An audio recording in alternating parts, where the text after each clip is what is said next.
8 years ago, I was living on an island off of Hong Kong, and I got a phone call in the middle of the night. It was my mom calling from Riverside Hospital in Toronto. "Come home," she said. "Your dad's dying." I raced to the airport, and when I got to the hospital, my dad was still alive.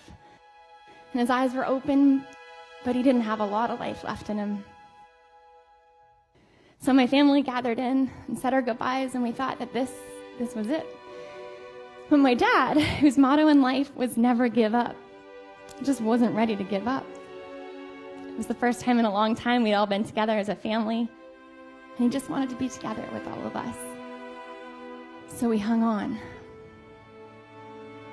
Have you ever watched a person starve to death? Now imagine that person's your dad. My dad was my person growing up. He taught me how to ride a bike, how to swim, how to paddle a canoe, how to ski down a mountain. He picked me up at the side of the road when I ran away with my little blue suitcase as a little girl. And when I was having a bad day, he'd take me to Baskin-Robbins for our favorite Rocky Road ice cream. We watched him as he went from the man that we knew to someone that was on his way out. And slowly he deteriorated in front of our eyes. On what would be the last night of his life, I slept in his hospital room. And in the middle of the night when the nurses came to check on him, I woke up and the curtains were drawn open and there was a full moon in the sky. And my dad just lay there looking at it.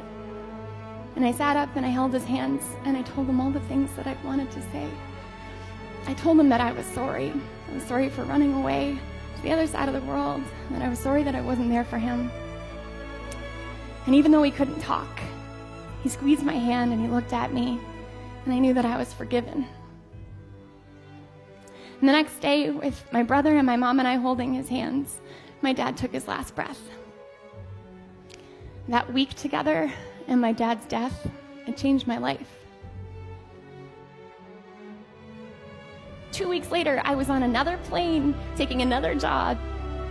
I lived in 10 countries in 10 years. I saw the sunrise from the summit of Mount Kinabalu. I went to the Arctic, and I saw herds of wild muskox, and I swam with crocodiles. And all of those things were amazing, but none of them changed my life. It's because temporary change isn't real change.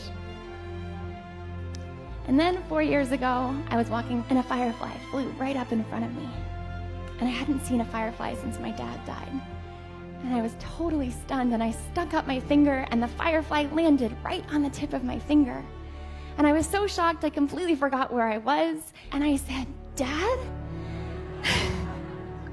And of course it wasn't him, and as soon as I said that, it was gone. And it didn't matter, because I thought to myself, what if it's not about all those moments? What if the moment that changes everything is just the moment that I decide to change? I've spent my whole life chasing something outside of myself. It wasn't that my life wasn't good. It's just that happiness, real happiness, always felt like it was right around the corner. But everything changed for me when I decided to stop chasing happiness. I decided to stop looking all over the world for a moment or an experience or a person to change my life. And I decided to create that change myself. The moment I decided to change my life is the moment that my life began to change.